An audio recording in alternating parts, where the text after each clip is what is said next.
5, and 6. Yes. Hey, what's up, everybody? This is the Uncanny Omar, and with me is this lovely lady to my right. Hello. And who are you? I am Ødfel. I'm a cosplayer, and I'm often on this channel for Map My Ex, as well as talking about the Disney Plus series. Series. Is that plural for series? Is that real? It's probably just series. I think it's series. I don't know. Yeah. I like to think that it is, but yeah. We are going to be talking about episodes 4, 5, and 6 of What If. So we are going to be talking about some spoilers, of course, because we're going to dive deep into these stories and talk about, of course, what we'd like to see next. Because I believe there's a total of 9. Is it 9 episodes or 10 episodes? Did we ever? I believe anybody it's ever 9. do I research? don't remember. I think it was 9. So welcome everybody to the chat. What's up, Ibsy, Marvel Bab, Max? What's going on? And of course, Omni Dog and James. Hopefully, everybody's having a good evening and has already seen these episodes on Disney Plus. It's the only way to watch them legally, streaming. Yes. Will you be reviewing the Fourth World reprint? I've got my first printing of it. I didn't get the new printing. It's the exact same page number and everything. So I will be doing an overview of mine on Friday. If you want me to, be happy to. I'm sure they fixed the misprinted page. I haven't seen today's episode, so I'd stick around for the first 2 reviews. Okay. Yeah, I just got finished watching it. Well, no, not just finished watching it. I just watched it this morning while I was editing. So yes, let's talk about episode 4. Again, there will be spoilers, so let me just... Somebody suggested making a little banner.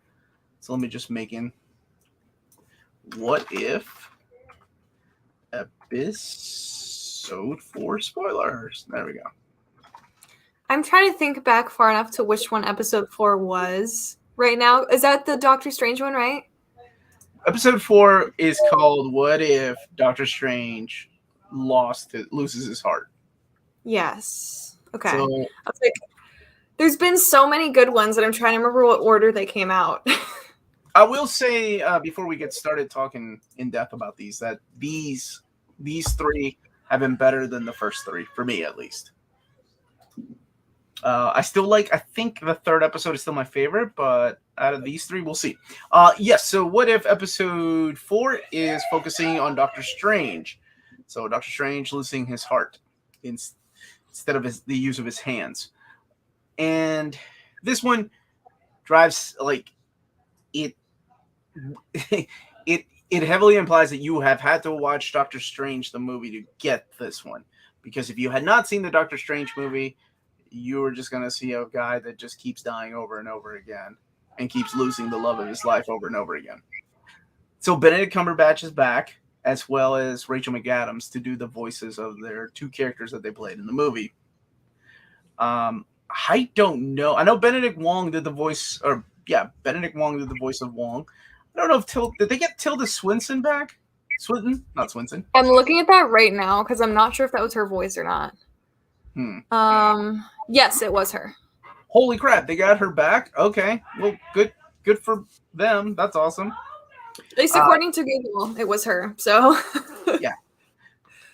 So this is pretty much the Doctor Strange movie, except it's got a classic little spin to it. It's Doctor Strange learning how to time travel and going back in time and trying to make that accident not happen. Because in this particular story, instead of him losing his hands in the car crash, he loses Christine Palmer. She dies. So that's what this is. It's him traveling back in time and trying to fix things. And every time he does, something goes wrong. And then eventually the Ancient One splits the timelines, and then it creates 2 Doctor Strange. Just 2 Doctor Stranges. One of them went on to pursue the occult to save Christine, and then the other one just was a little more chilled and relaxed and was like, well, whatever, I'll hang out with Wong in the Sanctum. So that's what this is. And I like this one because it reminded me more of a what if comic in the sense that the decisions that Strange made through it did cause like the end of reality, the end of the destruction. Yeah. So I kind of dug that. I like this because we talked about how the single character difference ones were kind of feeling too linear to the movies, but I think this one changed it significantly to the point where I was kind of on board with it. Like, really, the point in which he goes back in time is when it is completely its own story. Yes. And from that point on, it's really good. Like, getting to see the library, getting to see the trajectory, like having the Watcher just look down on the world collapsing. Like, this one was a really, really cool what if. I really dug this one. I thought for the exact same reason that you did. I think this is them having fun with the basic plot of the movie, but changing it up enough. I like the idea of the time travel. You know, we've seen that trope many times in sci-fi movies and in comic books, so why not use it here? Thought that was cool. And then of course having the entire voice cast come back. And for the most part, they all did a good job. You know, I've complained about how some of the actors don't make good voice actors, but I think for the most part, these folks coming back, even Benedict Cumberbatch, who took me a while, like it took me a while to grow on him with his American accent, because there's a difference in an American accent and then the way that the character of Stephen Strange is supposed to be in the MCU. So. Yeah, it always takes me a minute to get used to him speaking in like a US accent. But once I get past the first couple minutes of hearing it, I'm usually okay. And one of my favorite things about these stupid movies, for the same reason I make fun of my brother for loving Final Destination, but in a way I kind of like those kind of movies too, is just to see the different ways that Christine died.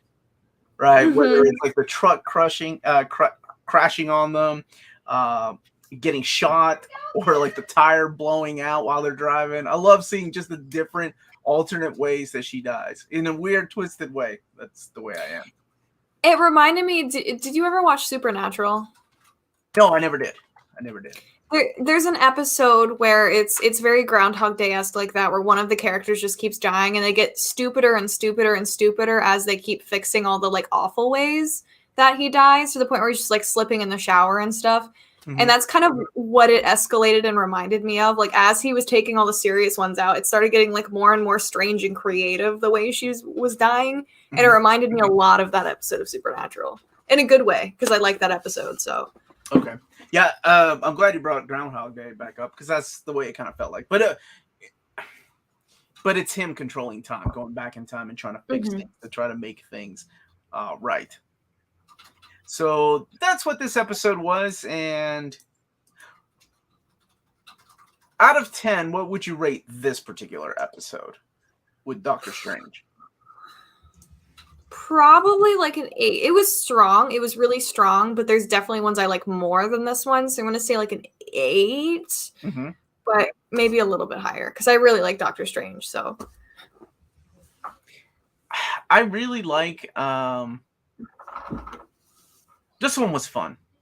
And the whole Cagliostro thing, discovered the Eye of Agamotto, all that stuff coming into play, seeing a different type of Doctor Strange, and then Christine's death. That was a lot of fun. I think I'm with you. I think I an 8. It's solid. I liked it a lot. Having all the voice actors come back also helped too. Yeah, like, oh my gosh, him just spiraling. I loved it so much, because like a lot of people are like, oh my gosh, like Wanda's whole arc is just grieving. So I'm like, let's see Doctor Strange grieving, because it's equally as horrifying. Yeah, and his gets dark, man. I like that. I like the idea of him just kind of doing his own thing and just going against what other people are suggesting not doing.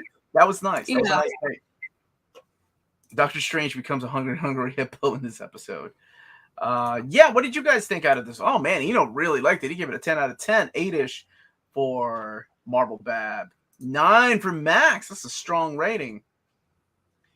And episode 3 was the best period.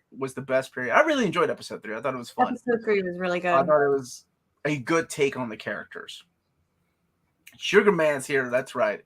And we got to see Tentacle monster again. Shumagorath.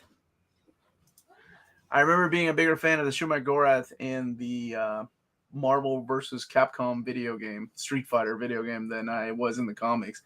And 8 from Matt and Dan, giving it a 9. It's interesting we've seen it twice so far in What If, though, of all the creatures they could have been using. What, Shumagorath? Yeah, because like we also got like a tentacle monster in the first one. Oh, that's right, we did. They haven't really named it, I don't think, but... No, what if Shumagorath ends up killing the Watcher? And by the way, I love the Watcher's voice, Jeffrey Wright. I love having him on the show. I think it's great. All right. How he's getting more involved also. Like the first couple episodes, he wasn't really present, and now he's showing up more within the episodes. Yeah, you noticed that he showed up in, what was it, episode 6, right? When he showed up and started talking to one of the characters. He talked to Doctor Strange, and I think he started talking to another character and thought it was in episode 6, maybe, but I think you're right. Yeah. So moving on to episode number 5. I think this one is just called Zombies. I think so, or like What If Zombies, straight up. Yeah, it's just What If Zombies. So this one's pretty interesting. It starts off with Infinity War of all movies. Okay. With the Hulk coming back from space and going, Thanos is coming, right? With the epic opening of Infinity War. But then when he sees Tony, he's being attacked by the Black Order. And they're like, you're going to be killed by the children of Thanos. And he's like, oh, man, well, you're about to get your ass whooped because Iron Man just showed up. Then he starts noticing that after Iron Man and gang defeat the Black Order, they start eating or munching on the Black Order, and Bruce Banner, who cannot transform into Hulk, just like in Infinity War, is sitting there going, that doesn't seem right. Well, turns out that there's zombies. So he has landed on the zombie version of Earth. Then this was interesting because you're right. This is the Watcher taking the role of narrator and explaining how all of it happened. Most of the time in a story like this, even in the comics, it would be the characters. Like Janet. Janet would have been the one that says, oh, we'll see what happened was, you see what happened was my dad tried to get my mom out of the quantum realm, but she came back a zombie. But instead, it was the Watcher taking the role of narrator and explains exactly what happens.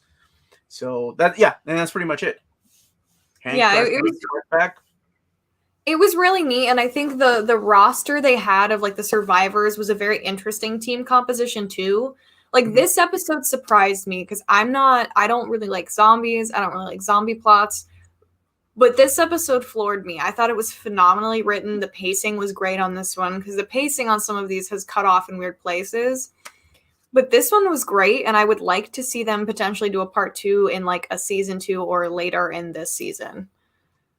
Yeah, according to Cosmic Book News, the Marvel Zombies, according to Mark Miller, are coming to the MCU. Whatever. That's a rumor that I've heard. But yeah, this is basically Marvel Zombies. It's the story of sort of like what Marvel Zombies did. Just not a lot of death into this, not a lot of surprises. It's just take your average superhero and zombify them. And they're flesh-eating zombies. Just mindless, flesh-eating zombies. Although Wanda in this kicked all kinds of ass.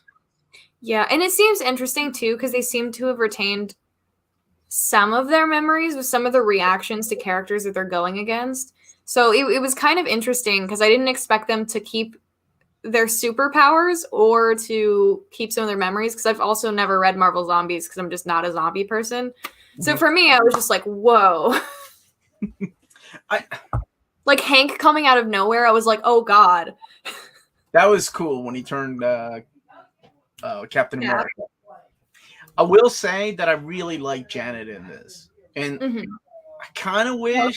No, you know what? I wish that the MCU version of Janet was this badass. Hope? I'm sorry. Yes, Hope. Hope, sorry. Yes. I wish that she was this badass in the movies. She was so cool in this episode. Like, I hope we get more shine on her in like an Ant-Man 3 because they made her really, really cool. Yeah, this episode was fun. Wait, okay, I'll let you talk since I talked a lot about the last episode. What did you think about this episode? What did you like about it? Did you like this weird team up of Bucky and Spider-Man and Bruce Banner and Okoye, Winter Soldier? I forgot he was there. So as someone who, I'll preface again, I've never read Marvel Zombies, so I have nothing to compare it to.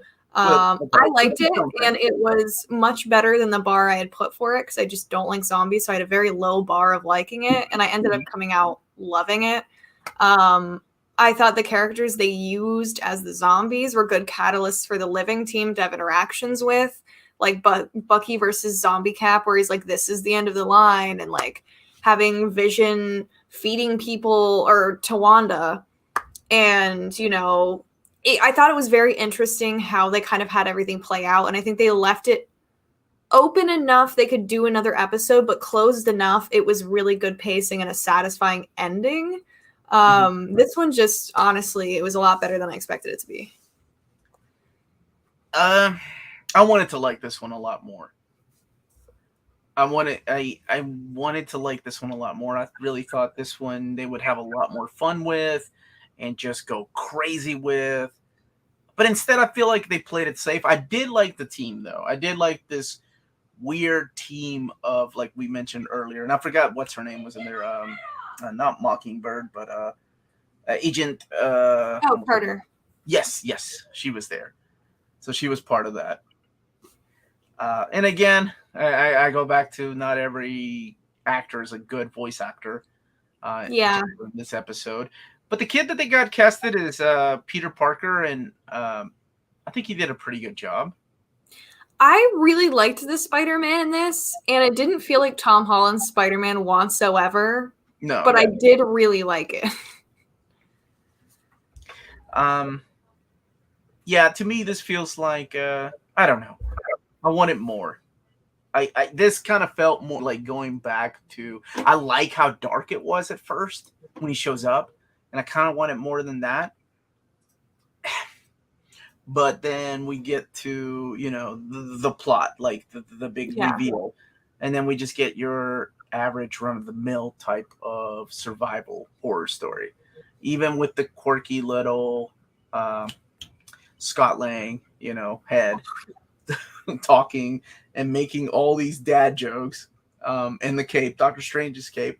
Yeah, I don't know. I feel like this one has missed opportunities like the first episode. So what would you give this out of 10? So you liked it more than I did.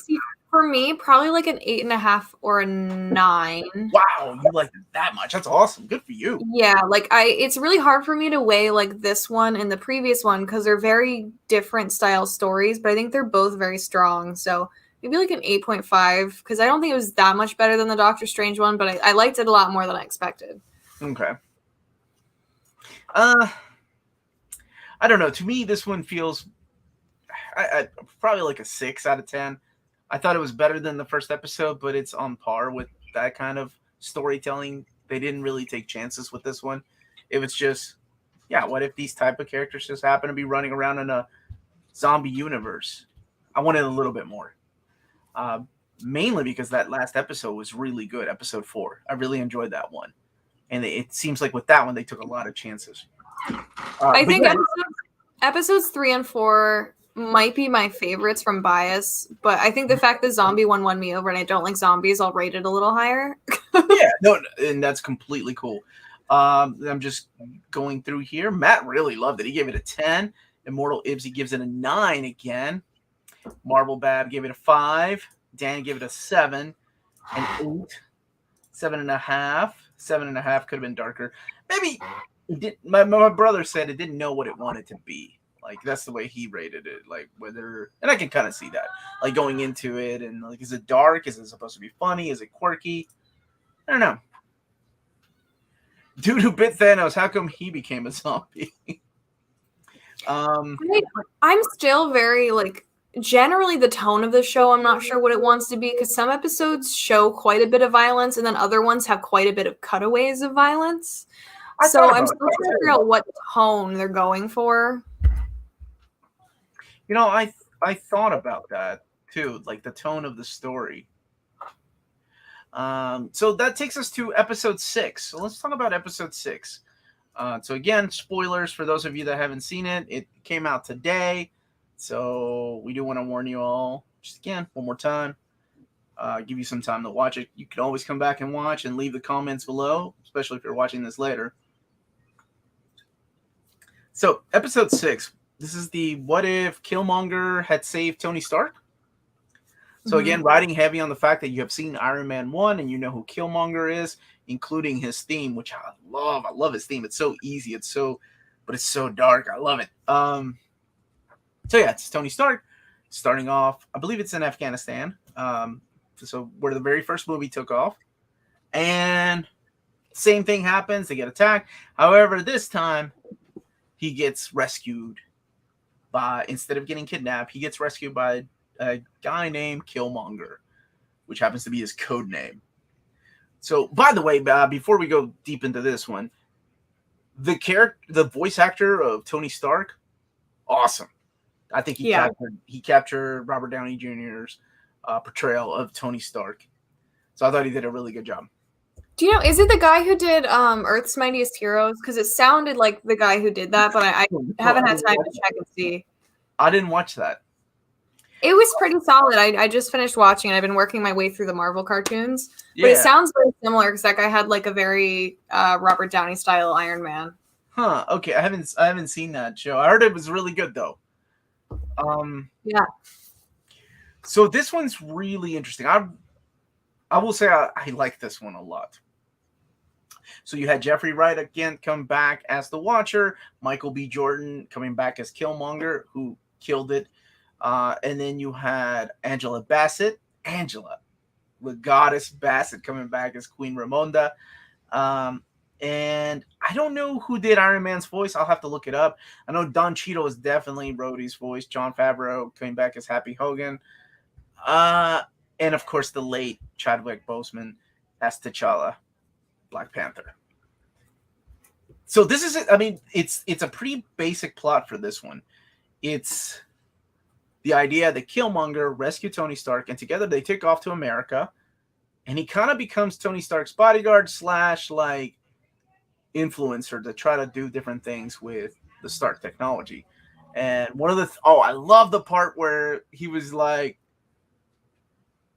what is this? Like he creates his own armor. Like Killmonger creates his own armor. And he's like, what is this? He's like, dude, I like anime, and it looks like a Gundam. He's like, we're gonna build an expensive Gundam. Is what we're gonna do. Yeah, because as soon as they said like fully automated suits, no soldiers, James said something about there being a Gundam plot very akin to that, and then they referenced Gundam. So I have a feeling it kind of ties some reference. I'm not familiar with Gundam, so it apparently was a nice. It reminded me of the 8th team, the 8th team of Gundam. There is, I need to find a picture of him because my dude looks like Vegeta. Like his costume looks like Vegeta's armor, and he kind of did in the movie too. But for anybody that has ever seen Dragon Ball Z, let me. Oh, I found a picture of him. Here we go. Oh, and I looked it up. The voice actor for Iron Man is a guy named Mick Wingert. It looks like he's done the Tony Stark voice in a lot of like the video games and stuff. Dude, my dude was solid. He was awesome. Let me find this picture I just downloaded. And here we go. All right, so this is what I mean by like even in this episode, he looked like he was wearing like Vegeta armor, like Vegeta's Namek armor. Honestly, right? I can see it. Like now that I'm looking at it, right? Like the color scheme, the armor, and then the dude was like, "I like anime," which Michael B. Jordan, by the way, does. Because my dude sports Naruto gear, and I loved it. I thought it was good. I love that so much. Why didn't Tony and Killmonger kiss? Shaking my head. Because Tony's all about Rhodey, man. He wouldn't do that to Rhodey. So yeah, and then of course there's a miscommunication, and there's a huge fight. And then Tony ends up well, again, spoilers, not making it, which I liked. I thought that was cool. Like, there's this huge fight between them. The whole lack of vibranium in the world, that was awesome when he was like, well, it's not all the vibranium. I got a necklace here. That was cool. So they build this armor. Then he makes alliances with Claw. So I'm down with that. I really like this episode. I thought it was a lot of fun. And man, Michael B. Jordan, just, you know, there was that rumor that perhaps after Chadwick Boseman passed away, maybe they could bring back the character of Killmonger to take the role of Black Panther. I don't know, man. After this, I just want more Michael B. Jordan in these movies. Yeah, I love Michael B. Jordan so much. It's one of those things where I kind of hope they find a way to do it, but it's going to get messy if they do, because if they can bring back Killmonger, why can't they bring back T'Challa? But, you know, obviously we know the answer outside of the storyline, but I think it'll start getting kind of sloppy trying to explain it in story. Mm-hmm. I don't know. I wanted to like this episode a lot more than I did, though. Mm-hmm. It just didn't click with me, I guess. I felt like he was way too much of a strategist and like a chess player in this. There's a very militant kind of character in this. I like that, though. Yeah, it was an interesting Killmonger, but it didn't feel like Killmonger, because the one we get in Black Panther is very brash and headstrong. Like, he storms in and he's like, I want to be king now. Like, this is what's happening. And this Killmonger was much more calm and subdued and like, I'm going to strategize this and play the long game and be patient. So it felt very different. And I don't know. It didn't click as much for me. He's also younger, though. If this took place during Iron Man 1, then that was, oh my goodness, 6-7 years before Black Panther, right? Yeah. So before T'Challa became Black Panther. What's up, Leo? There's a name I haven't seen for a while. How you doing, buddy? I'm glad you're really liking What If. That's exactly what we're talking about. It was cool, though. I think, like, I checked the fandom wiki. I think this is the first time the Queen was the general. I don't think she was the general in Black Panther. No, she wasn't. She was just the Queen. Leo's on! Oh, my gosh. Melanie wants to say hi, Leo. Hi, Leo! Well, you got super excited about Leo. Like, you Long never time no see. You never got that excited about me. Like, Yeah. never. Or at least you haven't Hi, in 10 years, probably. I said, hi, Ødfel. Hello. You didn't even say hi to her. You said hi to Leo. Look, Leo. Hi, Ødfel. Okay. You better say hi to me. He said hi. Oh, good. Okay. You two want to me and Ødfel can leave. You know, instead of reviewing this. okay. Okay. You done? Okay. Bye. All right. She was probably retired by the time Black Panther movies. We keep forgetting that this took place like a few years before Black Panther, you know, that time. Keep in mind this episode took place 8 years, so it was 8 years before Black Panther. Melanie, we can hear you from us. She's playing Resident Evil 4, like for the first time, by the way. That's why you can hear her screaming up there. Melanie's about to adopt Leo. I'm like, is he gonna push him over the cliff? And that meeting, man, that meeting between him and T'Challa, that was really cool. I really liked that. I was expecting him to kill T'Chaka so many times. I was just like waiting for it. I like the fact the very beginning when he outs Obadiah's like just like that. He's like, yeah. So your boy over there, Obadiah Stane, man, he's the one that did it all. I got proof. I just put it on the internet. What? And it was a genius way. It was a genius way to get in close with Tony too, because it's like, oh, well, now there's like not only a job opening in Stark Tech, but you've done me 2 solids, so I trust you. Yeah. We just discussed episodes 4 and 5 right before this. If you want to go back and rewind or catch it later. But yeah, I don't know. I really like this one. I thought it was a good fun episode. And for some reason, this one felt longer. The running time on this one felt longer than all the other episodes. It did. Was it longer? I don't think so. It was right around the 30-minute mark. It did feel a little bit longer, though. I did feel like it ended kind of abruptly in the story, so I don't know really what they'll do with that because it was kind of an anticlimactic ending, I felt like, but it was a cool episode. Yeah. All right. So for anybody that has already seen this, episode 6, what would you rate episode 6? And of course, ladies first, Ødfel, what would you give this one? Give it like a 6. A 6 out of 10. Ouch. Yeah, I think I actually liked episode 1 more than this. Oh, what? Killmonger. I don't know why. I just like this one was kind of dry to me, and I wanted to like it more because I love Michael B. Jordan. But yeah, he's awesome. I've loved that kid since The Wire. Please don't take that out of context. Like he was a phenomenal little actor then, and the man is blown up. I really like this one. For me, this is an 8.5. This was a lot of fun. Voice acting was on point. I know Dean mentioned a little bit about how he didn't like the portrayal of Tony because Tony was too trusting of this guy. But keep in mind, Tony's life just got saved by this character, so he is going to act a little different than he would in the Iron Man movie when he didn't really trust anybody, when he was just betrayed by his family's best friend, you know. So, claro que sí, todos hablamos español. Go ahead. Let me highlight some of these. Oh no, you were totally fine. Let me highlight some of these points. Go ahead. But no, absolutely, because not only does Killmonger save him, which you saw how much he ended up trusting. I forget the guy's name. Was it Isaiah, the guy who saved him in the cave? Oh yeah, the guy that helped him make the reactor on his chest. Yeah. So like, not only did he save him and kind of absorb that role, but then also outing Jebediah and getting him arrested. Like the dude was really showing merits. I felt like Tony Stark felt like he owed him one, even if he didn't fully trust him. All right, so I'm going to highlight some of these ratings. 7.5, 8.5, 8 out of 10. 6, Max agrees with you. 7, I would give this a 4. Man, y'all didn't like this one. And Cyclops was right. 7 out of 10. 8, I really like this one. 6 out of 10. Oh, yo soy peruano también, hermano. I'm from Peru, too. High 8. I like that. 8.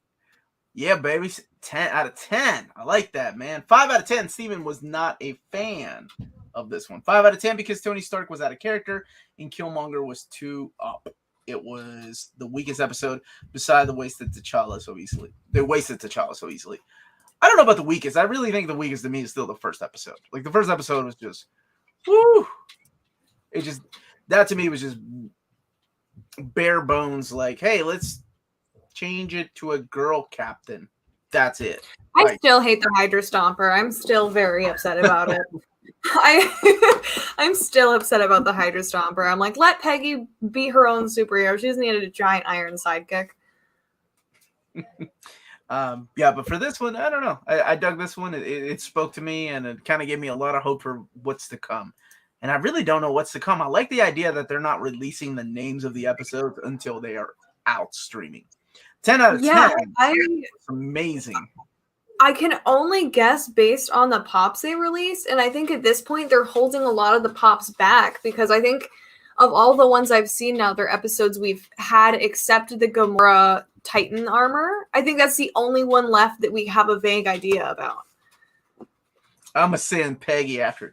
You can give Peggy my address. I'm okay with that.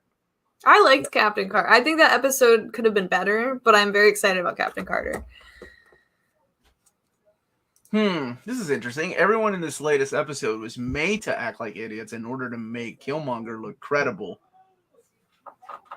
I can see that. But for some reason, I'm okay with that. Have you all watched the mid-season trailer, Captain Carter Meets Evil Doctor Strange? So they are bringing Captain Carter back, huh? And they both team up with normal Doctor Strange. Okay. Huh. No, I haven't seen that. What? I'll have to look for that. There's supposed to be a Party Thor episode. When you mean Party Thor, you mean like Thor that was hanging out with what's his name? Gore? Like in oh my gosh, playing video games? Like oh yeah, him and Korg in Endgame, Korg. I think. Yeah. Like that kind of Party Thor, or is this a different Thor? Have you seen the Titan armor Gamora though? People have already started cosplaying it. It looks gorgeous. I'm excited for that episode. Titan armor Gamora. What episode is that going to be in? I don't think they've announced it. I've just seen it. Let me see if I can get a good photo of it and I'll link it to you. Yeah, now you got me curious. I've seen straight up one of my friends, Gracie, has already cosplayed it and it looks phenomenal. You cosplayers are so quick, man. It's insane because it's got to be from like the most minute screen cap stills because I don't even think it's a fully announced. It's not even announced. This is, I think, and I could be wrong, this and like a pop are the only things that have shown this armor. I just linked it in our little chat thingy so you can bring it up if you want. All right, let me see what you got. Let me see if I can download it. Oh, okay, so she's got the like Titan. I'm sorry. I don't know why I thought you were saying like Titan. I thought of Attack on Titan. Oh. I get it now. Now this makes a it's lot pretty more much sense. Thanos armor. So it's Thanos' armor. Okay. Yeah, what is this from then? It's got to be one of the upcomings because we didn't see it in the Star-Lord episode, so it's got to be its own thing. I'm wondering if it's going to be like Gamora the Perfect Soldier almost instead of Gamora betraying. Yeah. Huh. I'm down with that though. I want to see what this is about, baby. That's cool. But that's the only other hint towards the remaining 3 I think we've gotten besides potentially this Party Thor one. Mm-hmm. The original trailer showed the Guardians of the Multiverse in a circle, which was in the world where Ultron has the Infinity Stones. All right. I don't know how I feel about these being interconnected like that, though. Like, if the season finale is all these characters coming together, I don't know how I feel about that because I like the idea of these being standalone-ish. You don't need to worry about anything else or watch anything else to enjoy these other than the original movies, of course. Kind of same. Like, I don't mind some of these potentially being same worlds, but I don't want them to be building some weird Ultimates universe out of all of these what ifs. Thank you. That's exactly what I don't want. I don't need that in my life. Maybe some people do, but not I. Like, some of these being in the same universe, sure. If it didn't end with the universe collapsing and ending, like, if Captain Carter's one of these new Avengers in the world where, like, the Avengers were killed, cool. But a lot of these, I'm just like, they don't all need to be connected, you know? Yeah, you're absolutely right. I'm good with these standing alone and being their own little thing. Can you imagine if Captain Carter is in the universe where the Avengers died and the Avengers is just 3 captains now? No, because they'd have Captain America, Captain Carter, and Captain Marvel. You know how many people that would piss off? Team Captain. Oh my gosh. Oh man, like all the people that hated on Captain Marvel before that damn movie even came out. Can you imagine the field day they would have if they have a Captain Carter, another female captain without a male captain? What? You talking the about? The world would implode. Like people would be so upset. We couldn't even review it because people would be already hating on it. Like this is stupid, even though it might be. That would be on fire. Which I doubt. I love the fact that. Okay. So have you seen here? By the way, that ends our what if talk, and we'll come back and talk about what other what if stories we'd like to see. Have you seen the Hawkeye trailer? So let's talk about that. Yes, I'm excited. I did not see the curveball of them making it a Christmas special. I knew it was coming out at the end of the year, but I didn't really think it was going to be Christmassy per se. So I'm very curious and intrigued. The trailer looks dope. Yes. I'm so excited to see Kate Bishop. I'm so excited to see Lucky. I'm so excited to see Kate Bishop. I'm just excited for this TV show. Holy crap. How it's so good. Kate Bishop is the best, dude.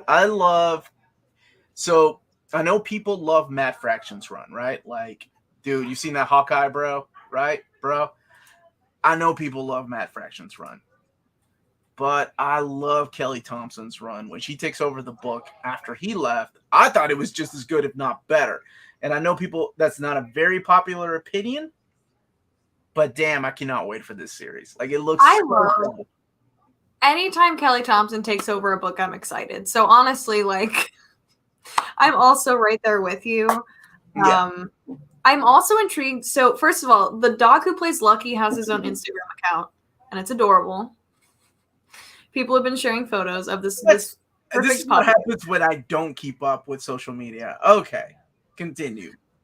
So there's that, but also people have taken stills, and it looks like Jeremy Renner is wearing a hearing aid. So it'll be interesting to see how much they take from the Fraction run, because that would be a really cool arc if he's like missing some hearing now. We got lucky, baby. That's all we need, man. We need the dog episode, and then people be like, "Oh my god, this is the best show ever." Rogers the musical. Okay, so what's going on with Steve Rogers? Why does everybody in the MCU think he's dead? Like, what is this about? That's what I'm talking about. I can't wait for this. I hope Shuma Gorath is the villain for Doctor Strange 2. I think they had announced already. I thought it was going to be Nightmare, but then again, we don't know. All we know is just that Sam Raimi's directing it. Ødfel might get to fly out for the premiere. That's the one I really want to go to.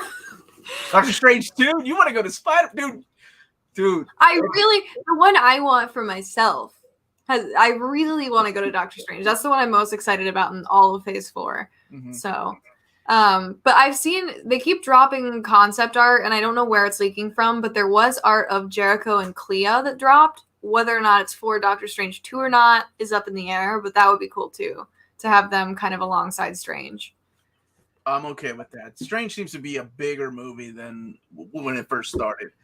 I do need to read this. Omar, what's your Shang-Chi review? And I will have to correct you on something. Tony Leung was not Ip Man. That's Donnie Yen, who was Rogue One. Yes, Tony Leung is from Hero and Infernal Affairs and great movies.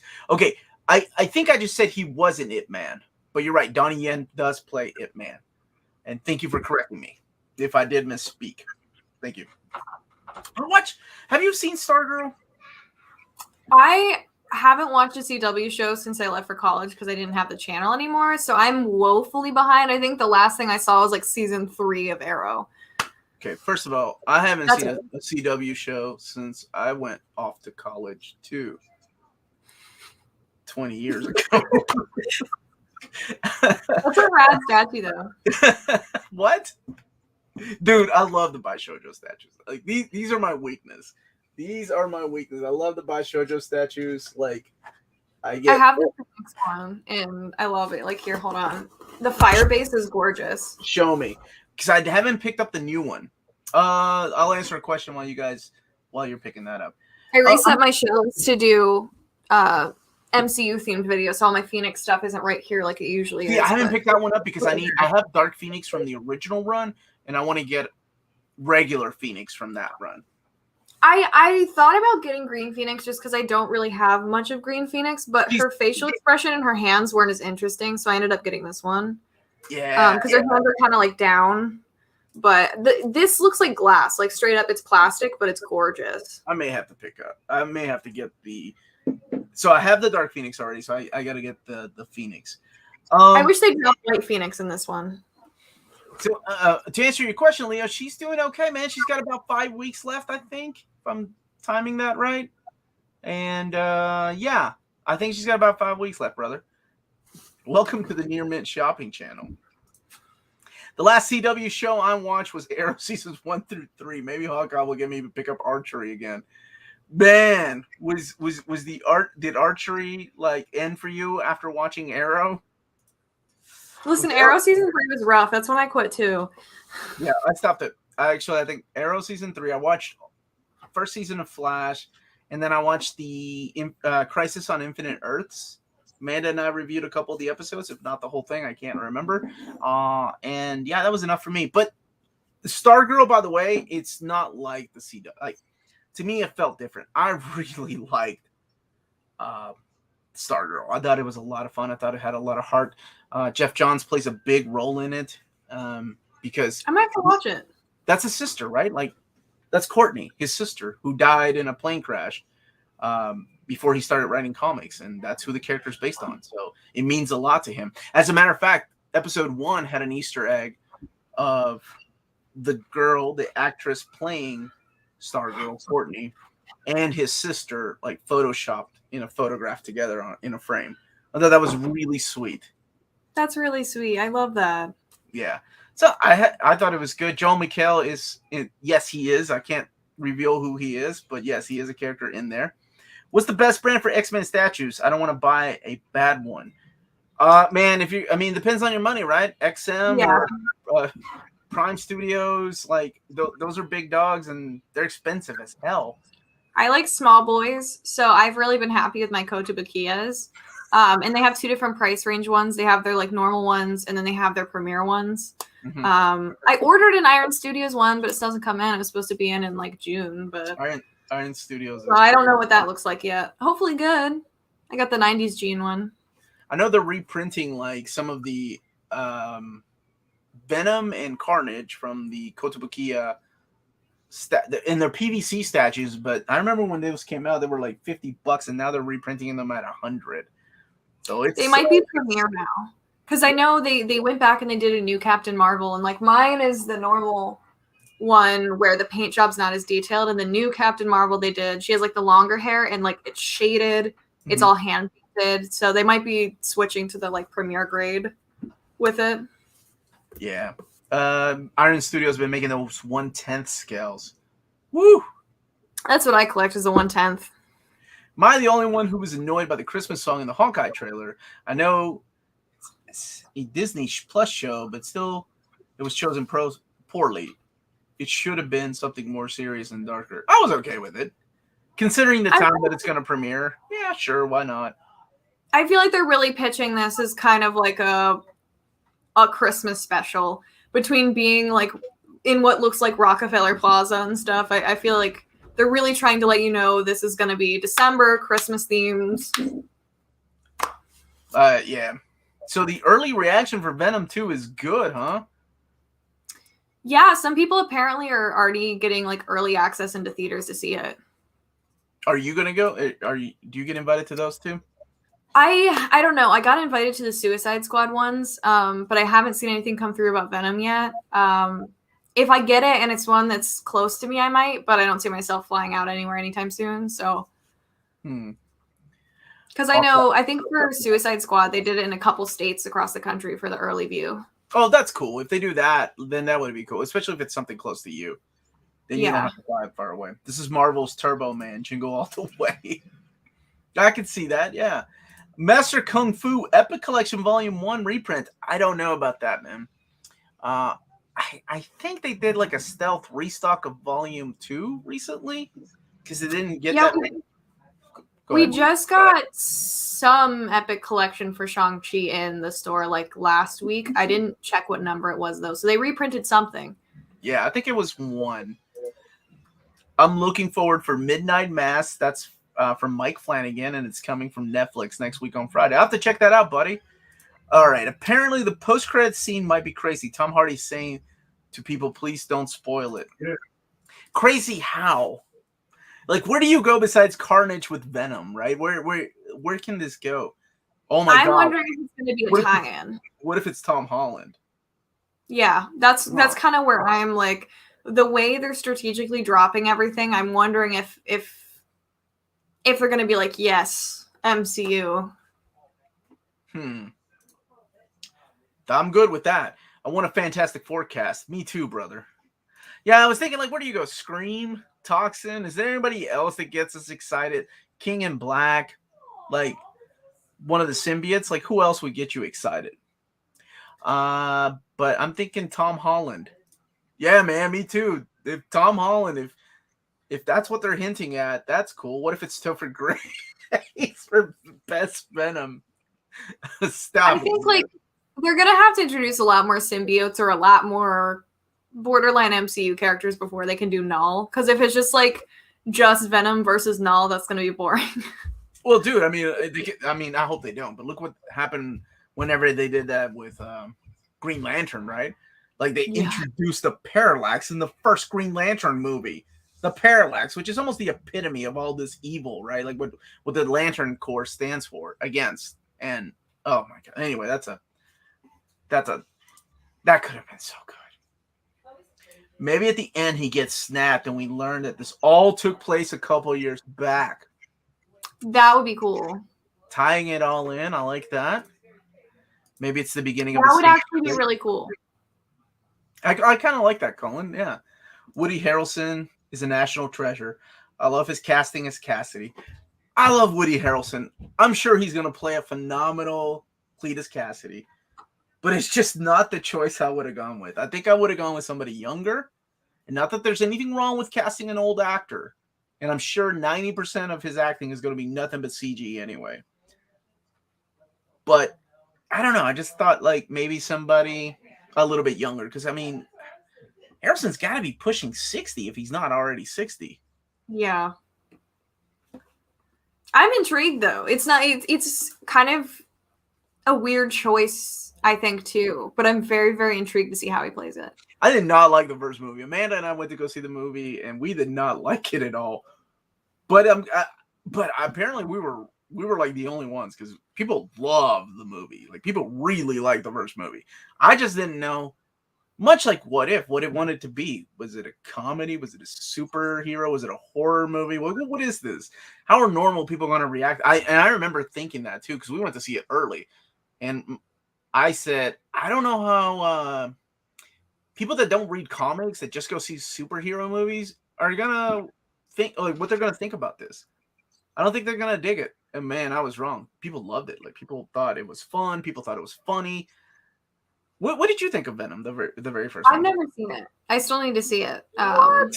So that's, I'm not a huge Spider-Man person. I'm not a huge Venom person. So I just didn't go see it because I'm like, it's not anything. I don't need to see it. But I want to watch it before the second one. When you go get an invite for that Spider-Man opening, that's the last thing you say is, I'm not really a Spider-Man person. You say, yes, I'm there. I'm the biggest Spider-Man. I got Spider-Man tattoo. I'm in. Where I need to be. Where I need to be.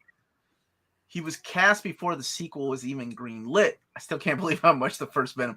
I can't believe how much the first Venom meant. Like I thought it was just gonna do bad. Tobey Maguire, Andrew Garfield, and Tom Holland team up in No Way Home. That would be nice. We'll see. Rumors have been there for like 2 years of that happening. We'll see. What if the end credits are Toxin or Miles Morales? That would be awesome. That would be awesome if we do get Miles, like a live action Miles would be cool. I don't think people would be that excited about Toxin because I think most people probably don't know who that is. And yes, people do love Tom Hardy. I know. He's an awesome dude. Who was asking about do you have a PS5, Ødfel? I do.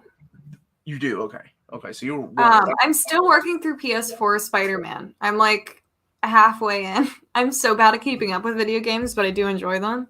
But then I want to play the Miles game because I heard really good things. Yeah.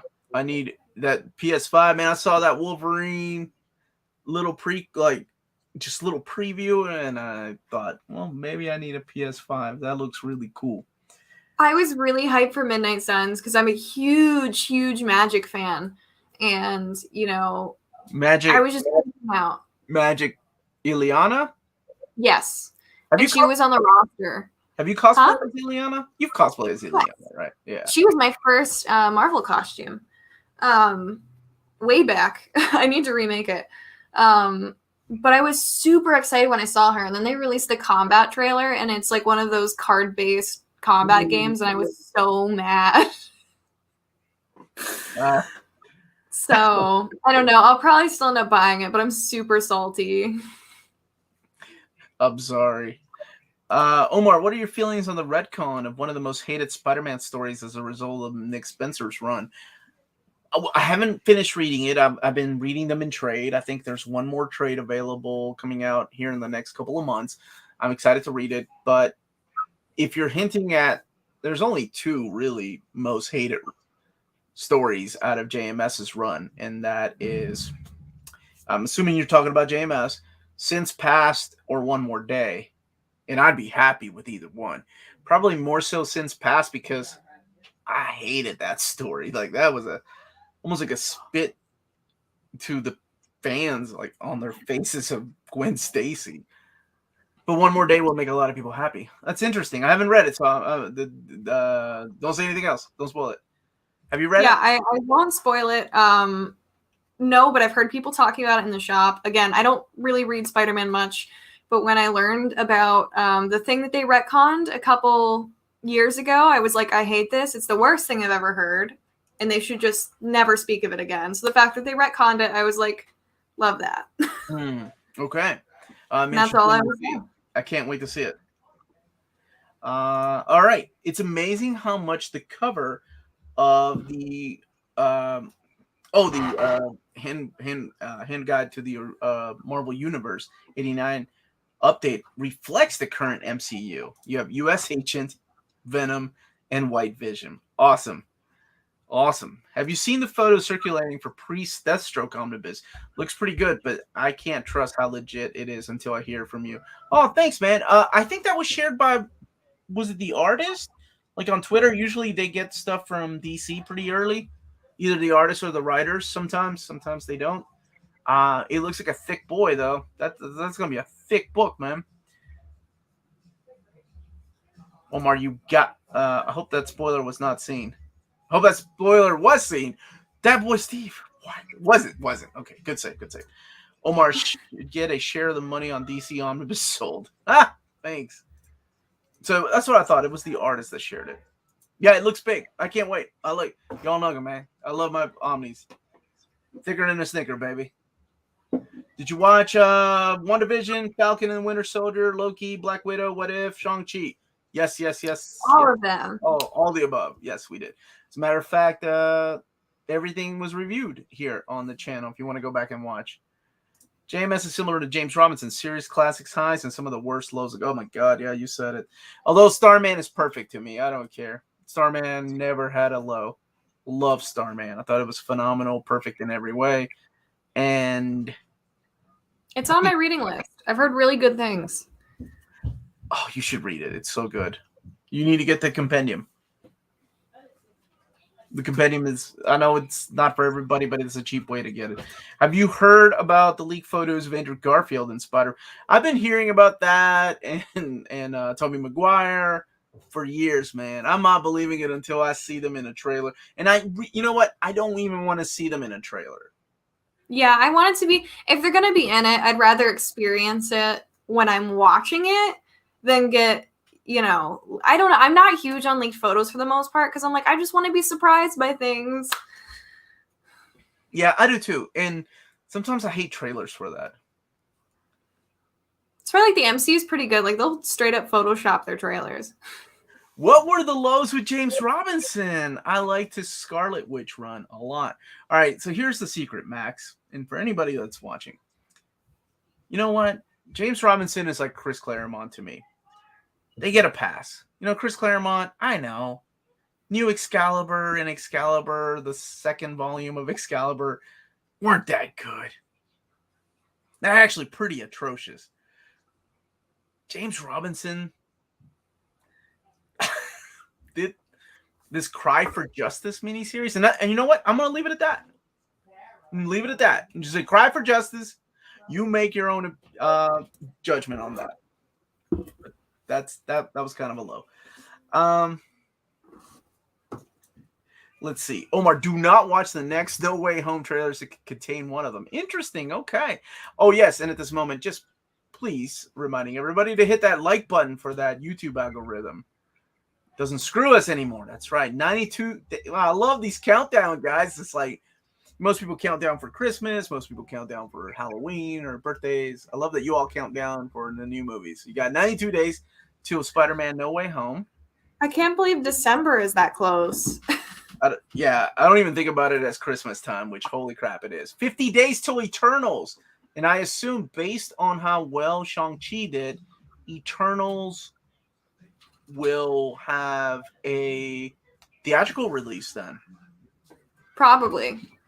0 and days. especially with the whole... Thank you, DBZ All-Star. I feel like with the whole Scarlett Johansson thing too, they might be done doing that with MCU films. Johansson. Oh man, I don't think she'll get her proper. I think that ship has sailed with her. Yeah. We don't mention that damn screenplay that,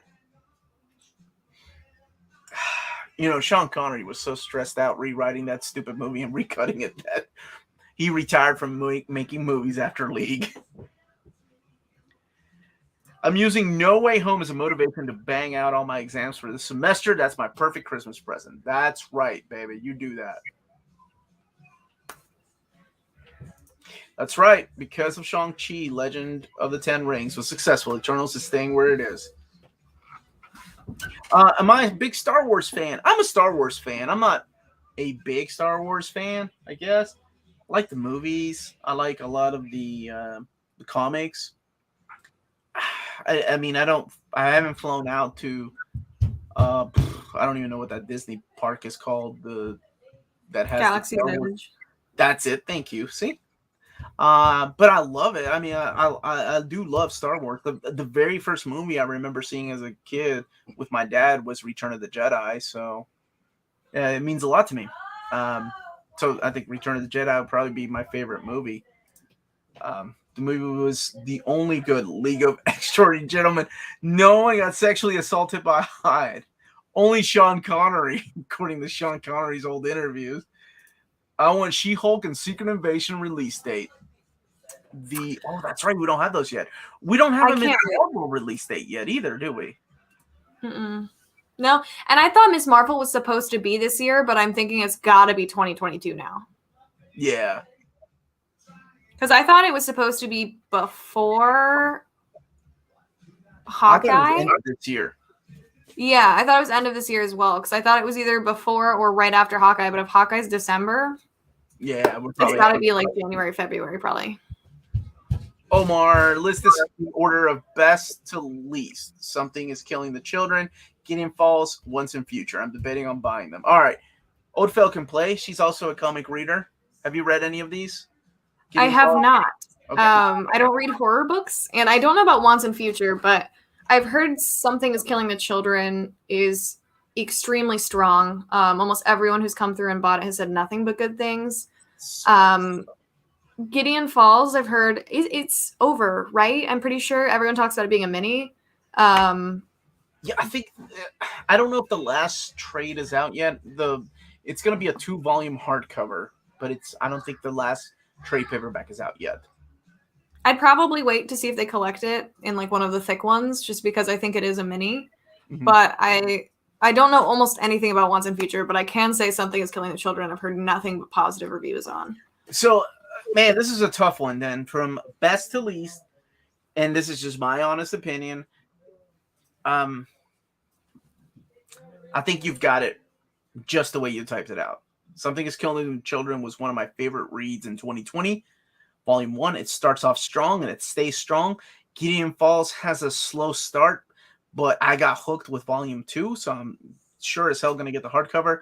And Once and Future had a strong start, but it kind of slowed down, and I haven't read the final volume, so I don't know if it got better or not. But I am going to pick up the hardcover because I love Dan Mora's artwork. He's the one that drew Super Sexy Santa Claus. Claus. Dan Mora's art is honestly great. He's one of those up and comings that I'm so happy to see on more books. Mike Flanagan is working on Something is Killing the Children on Netflix. I hope so. That's James Tynion. He's awesome. I love his writing, and because of his work on DC Comics, I've been following his work in most of his stuff has been published at Boom Studios or IDW. Yeah, his independent stuff is just as good. Oh my gosh, what a question. Star Wars versus Lord of the Rings. What do you think of it, Phil? I mean, Lord of the Rings. It's a really easy call for me because I'm not really into Star Wars at all. Okay. But I love Lord of the Rings. It's probably one of my favorite franchises of all time. So for me, that's a really easy answer. This is a tough question, man, because Star Wars meant so much to me growing up because it was perfect, right? To me, Star Wars episodes, well, it wasn't really episode 4 when it came out. It was just Star Wars. But A New Hope, Empire Strikes Back, and Return of the Jedi were the perfect trilogy because they took place in the middle of all these things that didn't exist. So it couldn't be ruined. No prequels could ruin it. No sequels could ruin it. Oh man, I do love Lord of the Rings. I cry every time. Like, See, that's me with Lord of the Rings. Like, I liked it, and then the Hobbit movies came out, and I'm like, but it's not the same. Like, growing up watching Lord of the Rings movies, I was like, these are untouchable, and still honestly pretty untouchable as far as epic scale fantasy films go to me. Like, it's really hard to hit that level. It just had something. This is a harder question than I thought, because I really thought I had an answer. I don't know. I'm leaning more towards Star Wars now, even with all the heartbreaks that they've caused. Oh, here's a good question. Omar and Ødfel, will you watch the Y the Last Man TV show on Hulu? 3 episodes are already out. 3 episodes are out? When the hell did they come out? Yeah, I didn't know they were already out. Wow. I don't have Hulu, but I might wait till it's all out and get it for a month and watch it all. I'm intrigued about it. It's another one of those things that I've been meaning to read and haven't. I've heard it's one of the strongest Vertigo books. Oh, dude, yeah, but so good. I loved it. I got into comics somewhat recently, so there's a lot of things I just haven't touched. We need to remedy that. I'm gonna send you a care package. Why the Last Man is on Disney Plus? I think it's on Hulu, which is weird because Hulu is owned by Disney. So it's weird that they have some things on Hulu and some things on Disney. Well, whatever. So if it's 18 plus, it depends on where you live. I'm sorry. So if you live outside of the United States, I think Disney does have an adult section outside of the U.S. Oh, interesting. Mm-hmm. Did you see Noctera got picked up? No. Wait, by who? By what? I'm not sure who picked it up. So I handle a lot of like the orders, and we had an influx of Noctera #1s all of a sudden selling out of nowhere. So I looked it up, and it got picked up for, I believe, a show, but I forget who picked it up. But Noctera will be getting something. Huh. You know, I'm not a huge Scott Snyder person, but I'll probably still watch it. Wait, did you say you're not? Didn't dig his what didn't you dig? I only tried to read his Dark Multiverse like metal stuff. Yeah. But between that and I think I read #1 of Noctera, and I was like, it's cool. It's not my thing, but it's cool. But I don't know what he's written outside of that, so I have a small window. Okay. Fair enough. Omar, I wanted to ask, how come some writers like Melanie's friend Chip Zdarsky are able to work for both DC and Marvel at the same time? I thought they would have exclusivity contracts. That's the key word, contracts. So if they don't have a written contract, they're freelancers. So even people like Ed Brubaker, when Ed Brubaker wrote Captain America, he was a freelancer, meaning he was doing freelance work for a company, an entity known as Disney, at the time Marvel. So that's a big difference. Whenever you're contracted, you get things like insurance, which is important, right? Especially here in America, you need that health insurance. And you get benefits that you normally wouldn't if you're not contracted and you're just freelance work. So that's the big difference. So anybody that's exclusive, like, and Marvel will make a big deal. Like, we have exclusive John Romita Jr. or Jason Aaron is exclusive to only Marvel. They're not going to be doing anything for DC or their own independent stuff. Both of the big two usually make a big deal. I feel like DC's been a lot more lax lately. I'm seeing a lot of typical DC writers moving to like Image and stuff, like Scott Snyder doing Noctera, and I forget who's writing Geiger right now, but I think it's also a DC writer. I can't remember.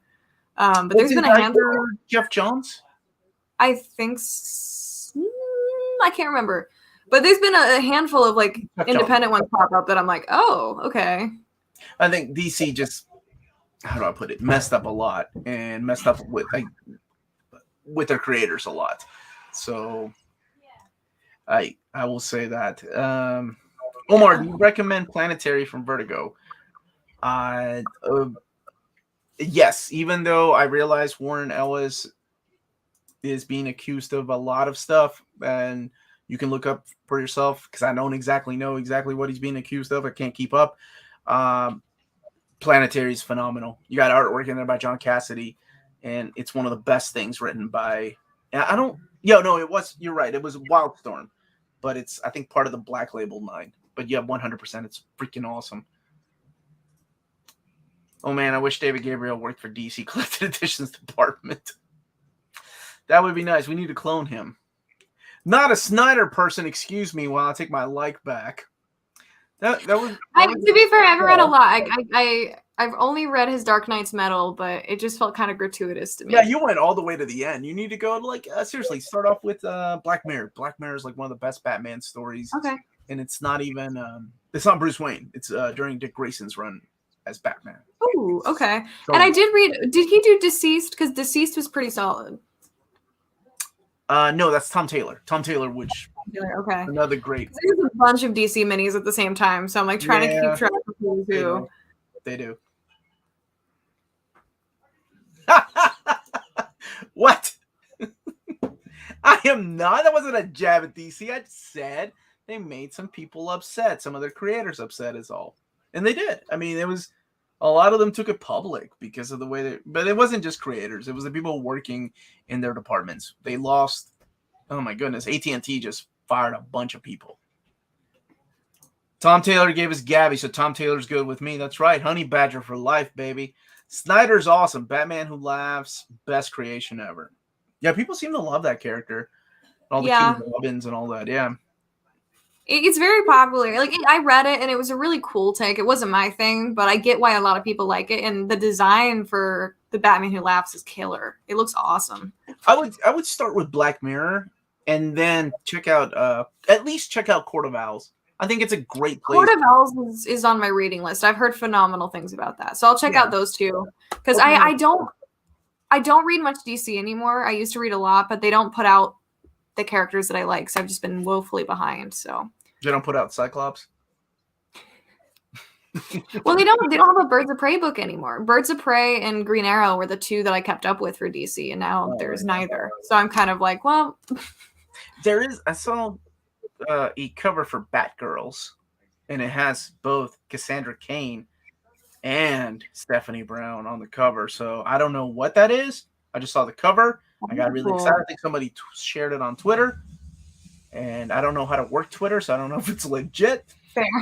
So I'll have to check that out if it is, because like Birds of Prey was phenomenal. I love like almost every run that's come out for it. Oh, so good. So good. I love Chuck Dixon's run on Birds of Prey and Gail Simone's, like both of their runs are freaking awesome. Unfortunately, like the new 52 Birds of Prey was just okay, but I'm nostalgic because that's the first one I read. It's probably the weakest now in hindsight that I've read more. But I'm also like, that's what got me in. So then it will always hold a special place in your heart. But you can always go back and check out the other stuff too. Absolutely. Oh my god! 100%. It's phenomenal. Oh, this is interesting. Brian Michael Bendis was released from his exclusive apparently because DC could no longer honor the exclusivity contract when AT&T took over. I wonder if that's why a lot of them are exclusive. I wonder if it just dropped the exclusivity. I don't know. I think so. The Lord of the Rings show is on Amazon. It's coming out September 2nd, 2022. That soon? The prequel? That's the prequel, right? It's going to be Second Age, yeah. So after Syl, but before plot, like The Hobbit. You freaking nerd. You called it Syl for the Silmarillion? Is that you? I didn't want to say the full word Silmarillion. It's a mouthful. That's awesome. I didn't know the cool kids called it the Syl. Back in my day, we just got beat up for saying Silmarillion. Thoughts on Tim Drake being part of the LBGT community? I've shared that, I think, the last time we got together. Or I was surprised he liked girls. I just always assumed. I think I'm honest answer. I'm surprised they went with Tim Drake instead of Jason Todd. Jason Todd would make a lot more sense considering we knew very little of his dating habits outside of a couple of issues and then some weird retcon that Jeff Johns tried to do in the Three Jokers, but whatever. Because Tim Drake had and keep in mind, the other thing that happens with DC is that the universes start over. So the Tim Drake you're reading about now is the new 52 Tim Drake with a new origin. Is he still going by Drake? God, that's horrible. I'm reading some of these issues of Robin I haven't read because I'm doing a Robin reading order part 2, and oh my God, that was Bendis. Bendis came up with the idea. Let's just call him Drake. I can take Red Robin. I'll take Red Robin, but Drake? That's as stupid as the ending of The Dark Knight Rises when Dick Grayson's character, Call Me Robin, or his real name was Robin. Oh man, that was too in my face. Like I didn't need that. Oof. But I could see, I mean, especially with Red Hood and the Outlaws and how much he's still sad about Speedy, I absolutely could see Jason Todd as well. Thank you. Yeah. So I'm surprised they went with Tim Drake. In my head, I'm always, Tim Drake and Stephanie Brown. That was the couple. That was the power couple to me growing up in the 90s and then going back and rereading those issues. I'm just a creature of habit, and that's what I thought, that's who I thought was going to end up together. But then again, different Tim Drake, different Earth, different continuity. So sure, why not? Yeah, I can't keep up. Good for him. Greedy bastard. Used to have both chicks and dudes.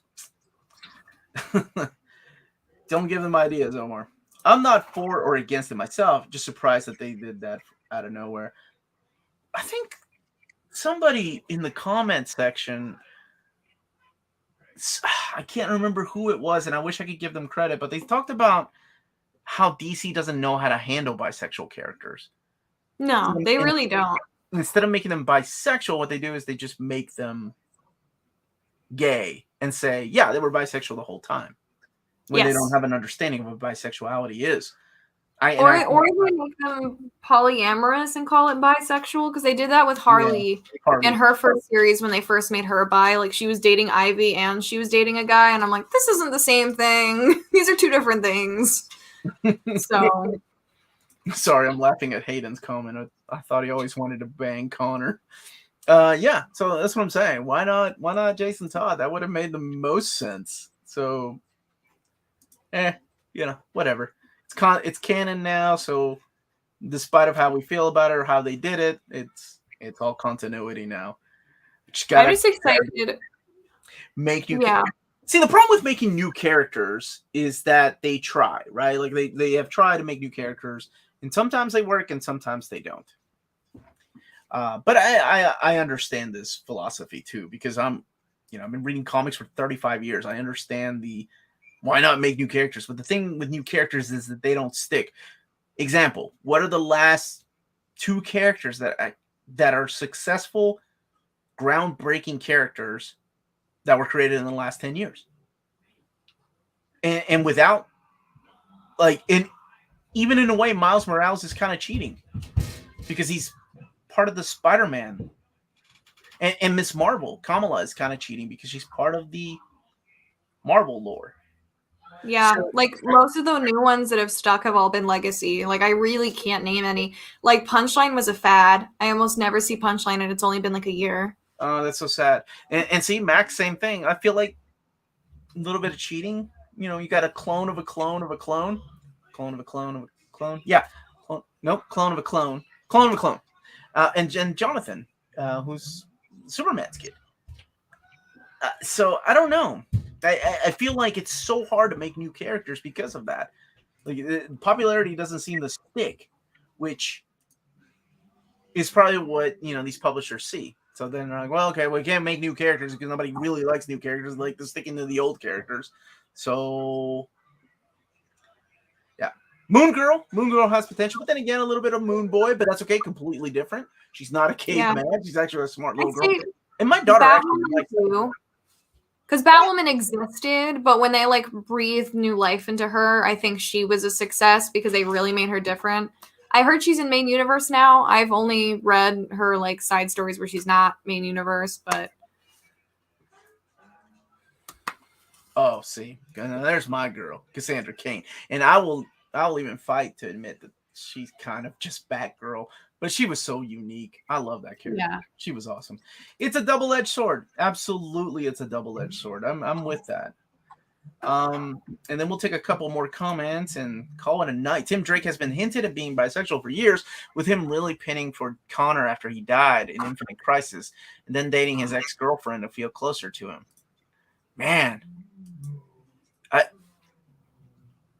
I guess I never thought about that. That was during Jeff Johns' run in Titans East, right after Connor died in Infinite Crisis 6. Tim Drake and Tim honors him by wearing the colors of Connor. He changes his costume to red and black. Interesting. America Chavez. You know, the only book I really liked her in, and I know she's Latina. I guess I'm supposed to like all Latino characters. I don't know. Was in Al Ewing's run on Ultimates. I thought her character was awesome. And I'll take it back. I did like her in Young Avengers by Gillen. Thought that was a good run. I'm excited to see more of her. She doesn't cross into many books that I read, but I watched all the Marvel Risings, and she's really fun in that. And now she'll be in the MCU with Sochi, so that's cool. Yeah. It's going to be interesting. Is Rachel Summers bi or gay? I have my opinions. I will tell you this much, and I'll end it here tonight. When I had Chris Claremont, Wiccan and Hulkling, even legacy characters, but those are really good. I really like. And you know what? I love those too. Screw it. The entire Young Avengers cast. I love the Young Avengers. Where the hell was I? I actually had this question. Is Rachel Summers bi or gay? To end the night show with this question, of course, I had Chris Claremont on a couple months ago, maybe last year. I can't remember. We interviewed him 3 different times, and he is more than welcome to come back again. But the last time I interviewed him, I broke it to him that Kitty in the issue of Marauders had this same-sex kind of dream with this blonde girl that kind of looked like Magic. So you're led to believe that maybe she has feelings for Magic, right? And I remember Claremont just being upset. He was like, "What? Magic? No!" But he wasn't upset because she was bisexual or gay or whatever. He was upset because he said, No, the redhead, Rachel, her and Kitty, not Ileana and Kitty." So maybe Claremont would agree with that. Maybe Rachel Summers was. I mean, she never showed an interest in much. There's so much contention on this because, like, I'm on the fence. I like both ships for Kitty Pryde. But, like, when Kitty dies, her funeral, both girls are present. When she's brought back, like, Rachel looks kind of sad, like, oh my god, she's back, like, and then Magic just tackles her. Like, I'm one of these people, like, it's so hard because Kitty and Rachel were so flirty in the 90s, and then never again. Pretty much, they were flirty when Claremont wrote them. And then, really, since All New X-Men, Magic and Kitty have been flirty. Magic breaks up Kitty's wedding, essentially. So I'm kind of on the fence, but I love both of them with Kitty. I have strong feelings that Rachel's probably just lesbian. They've had her kind of in flings, but I feel like they keep playing it really like she's pretty much like, I think she hits on Polaris in the new X Factor. So. Oh yeah, she does. So I think that Rachel is probably lesbian. It would be nice to finally see a lesbian superhero because most of the female characters that are gay are bi, and it's usually played on that they're bi a lot. And it would be nice just to see a character who's now like women. And I will tell you this much. From anybody, I cannot remember who just said, "Why don't you create new characters?" When I remember when North Star came out as gay, I was a kid in the 90s, and I remember when he came out, I said, "Yeah, okay, that makes sense," because the character had been written like that. I think it was John Byrne that kind of wanted to make him come out, but they wouldn't let him back in the 80s. Of course, the 80s was a completely different time for comic books in America in general. But in the 90s, you know, during the strong AIDS epidemic and all that, like, it was interesting to see him come out like that. And I remember thinking, oh, yeah, that makes sense. So for Rachel, I'm really trying hard here to remember a time that she was with a significant other than a father figure and other, I guess Franklin Richards, right? Like that, there's that whole thing with him and or with her and Franklin. She has like a brief in the future thing with Franklin, I think, and then in, I believe, X-Men Red or X-Men Blue, they kind of made her flirty with Kurt, and I hated that. But really, oftentimes she's shown really. Wait. It was when Claremont came back.